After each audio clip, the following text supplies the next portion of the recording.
കൊന്നു എന്നാണ്. എന്നാൽ കൊടിയേരിയുടെ പോലീസ് പോയിട്ട് ഹിറാ സെന്റർ റെയ്ഡ് ചെയ്തപ്പോഴാണ് മലപ്പുറവും കുറ്റിപ്പുറവും മാത്രമല്ല അമീറിന്റെ നടുമ്പുറവും ചുവക്കുമെന്ന് അയാൾക്കും ബോധ്യായത്. ആർക്കാ കിട്ടാത്തത്? എല്ലാവർക്കും കിട്ടിയില്ലേ കോള്? അജിത കുറ്റിപ്പുറത്ത് വന്ന് തമ്പടിച്ചു പ്രമാണിച്ച് അവിടെ ഒന്ന് പ്രസംഗിച്ചെന്താണെന്നറിയോ? ഞാൻ നാട്ടുകാരോടുള്ള സ്പിരിറ്റ് മൂത്തിട്ട് അവിടെ വന്നത്, തന്നെ ഓളെ മാപ്പിള സ്പിരിറ്റിലുള്ള മോന്ത കുത്തി വീണതും അല്ലേ? അന്ന് KT ജലീല് അജിതനെ പരിചയപ്പെടുത്തിയത് എന്താ? ഇനി എന്റെ സഹോദരി അജിത പ്രസംഗിക്കുന്നതാണ്, സഹോദരിയുടെ പുതിയാപ്പിള യാക്കൂബ് അത ജയിലില് അളിയാങ്ക ജലീല് പോയിട്ടൊന്ന് കഴിച്ചിലാക്കിക്കാളെ. നല്ലതാണ്. ആരൊക്കെ ഉണ്ടായിരുന്നടോ? എല്ലാവർക്കും കിട്ടിയില്ലേ കണക്കിന് കോള്? ചിലരൊക്കെ അവനാന്റെ പറ്റുബുക്കിൽ വരവ് വെച്ചിട്ട് മിണ്ടാതിരിക്കുകയാണ്. ഞാൻ ചോദിക്കുന്നു, ഇപ്പൊ നിങ്ങൾക്ക് മനസ്സിലായോ? ഭരണം എന്ന് പറഞ്ഞാൽ ഞങ്ങളൊക്കെ മാന്യമായ രീതിയിൽ ഈ കാര്യങ്ങൾ നടത്തിയിരുന്നു. ഇതെല്ലാവർക്കും കണക്കിന് കിട്ടിയിട്ടും ചില സാധുക്കളൊക്കെ ഇപ്പോഴും ലീഗിന്റെ കഥ കഴിക്കാൻ വേണ്ടി രാജ്യത്ത് പ്രവർത്തിച്ചു കൊണ്ടിരിക്കുകയാണ്. പുസ്തകത്തിൽ മതനിന്ദയില്ലെന്ന് പറയാൻ NDF പോലും മുന്നോട്ട് വന്നതിൽ ഞാൻ അത്ഭുതപ്പെടുകയാണ്. പുസ്തകം പിൻവലിക്കരുത്. ജുമുഅക്ക് ശേഷം വിതരണം ചെയ്യുന്ന ഈ നോട്ടീസിലും പറയുന്നത് എന്താ? പുസ്തകത്തിൽ കുഴപ്പമുണ്ട് എന്നാണ്. പുസ്തകത്തിൽ കുഴപ്പമുണ്ട് എന്ന് ഉറപ്പല്ലേ? ഇനി അതൊക്കെ വിടി നിങ്ങൾ. ഇനി മാർക്സിസ്റ്റ് പാർട്ടിക്കാരെ അറിയണമെങ്കിൽ ഇത് മാത്രം ആലോചിച്ചാൽ മതി. സൽമാൻ റുഷ്ദിയുടെ പുസ്തകം കുഴപ്പമില്ല എന്ന് പറഞ്ഞവരല്ലേ വരും അല്ലേ? ആരംഭ റസൂലുള്ള സ്ത്രീലമ്പടനാണെന്നും ആയിഷത്തു തുഹറയും ഖദീജത്തുൽ കുബ്രയും ഫാത്തിമത്തു സഹറയും വേശ്യമാരാണെന്നും പറഞ്ഞ പുസ്തകം, മആദല്ലാഹ്.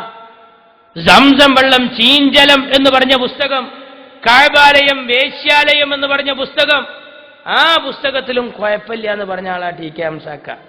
ഈ സമുദായത്തിന്റെ പുരോഗതിയിൽ എപ്പോഴും മാറി നിന്നുകൊണ്ട് കോന്ത്രമ്പല്ല് പോലെ തെറിച്ചു നിന്ന ഇവര് പറയുന്നത് കേട്ടിട്ട് നമ്മളെ സമുദായത്തിലെയും കുറെ ആളുകൾ അതിന്റെ പിന്നാലെ കൂടി കൊടുക്കുക. ഞാൻ അത്ഭുതപ്പെടുകയാണ്. മുമ്പത്തെ പോലെയല്ല, ആളുകൾക്കൊക്കെ ചില താല്പര്യങ്ങളുണ്ട്. ഞാൻ കഴിഞ്ഞ ആഴ്ച കേട്ടത് ആരോ പറഞ്ഞു, ഈ മാർക്സിസ്റ്റ് പാർട്ടിക്ക് എതിരാണ് പള്ളിക്കൽ ഉസ്താദുമാരും. അപ്പൊ എന്റെ നാട്ടില് നല്ല മൂള് കുടിയനായിട്ടുള്ള ഒരു അറമുഖുണ്ട്. ഓൻ പറയാ, ഈ മൊയ്യന്മാര് പണ്ടന്നെ നമുക്ക് എതിരാണ്. ഞാൻ കള്ളുടിക്കുന്നതിനെ പറ്റി ഒരു എത്ര കാലമായി പറയുന്നത് ശരിയല്ലേ? ചെത്തുതൊഴിലാളിക്ക് എതിരാണല്ലോ. ഒരു കണക്ക് വെക്കുകയാണെങ്കിൽ ഇതൊന്നും പള്ളിക്ക് പറയാൻ പാടില്ല എന്ന് പറഞ്ഞാൽ പിന്നെ എവിടെ പറയാ?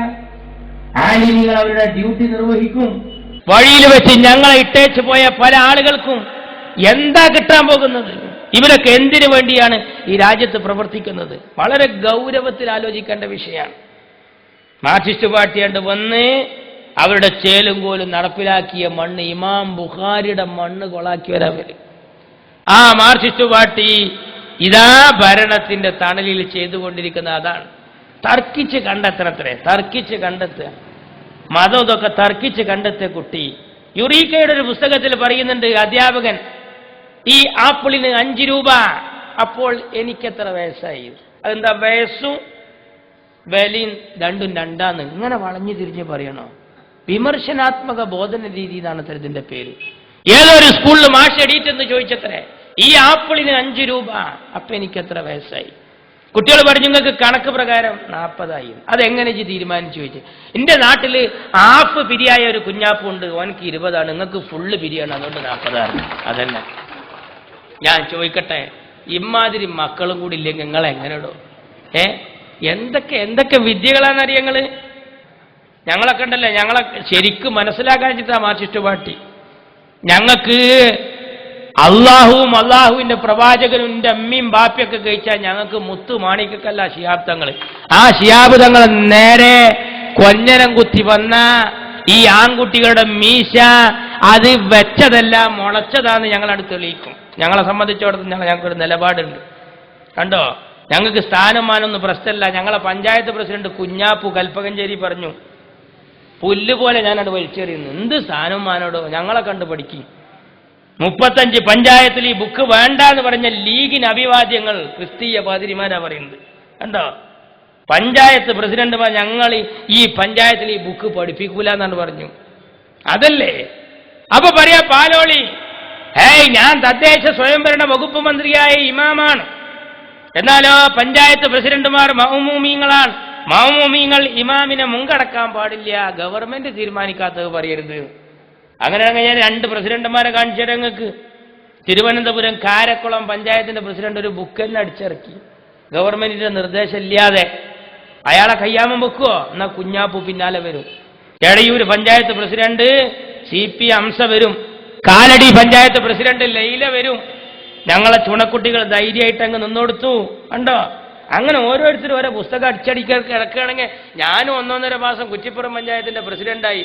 മാർച്ചിച്ചേരെ നിങ്ങളൊരു വിവരം പറയുകയാണെങ്കിൽ ഞാൻ ഒരു ദീനിയാത്ത് അച്ചടിക്കൂല. അപ്പോ ഒരു കാര്യം ആലോചിച്ച് നോക്കി, നിങ്ങൾ ബുക്ക് അച്ചടിക്കാത്രേ. നമ്മുടെ പ്രവർത്തനം കേരളത്തിൽ ഒരു തുറന്ന പുസ്തകമായി നിലനിൽക്കുകയാണ്. നമ്മളൊരു പ്രശ്നക്കാരല്ല എന്ന് നാട്ടുകാർക്കറിയാം. പക്ഷെ അരാജകത്വത്തിന്റെ നാളുകളിൽ ഇങ്ങനെയുള്ള ആളുകൾക്ക് ഈ രാജ്യത്ത് പ്രചാരവും മാർക്കറ്റും ലഭിക്കും. അതുകൊണ്ട് നമ്മളുടെ ഇടനെഞ്ചിലെ ഇടിപ്പ് തീരും വരെ ഈ പ്രിയപ്പെട്ട പ്രസ്ഥാനത്തിന്റെ ഈ ഹരിത പതാക നിലത്തിട്ട് ചവിട്ടാൻ ആരെയും അനുവദിക്കില്ല എന്ന ഉറച്ചമായ പ്രതിജ്ഞയോടുകൂടി നമ്മൾ ഇവിടെ നിന്ന് പിരിഞ്ഞു പോകണമെന്ന് മാത്രം പറഞ്ഞുകൊണ്ട് ഞാൻ അവസാനിപ്പിക്കുന്നു. നന്ദി. അസ്സലാമു അലൈക്കും. ജയ് മുസ്ലിം ലീഗ്.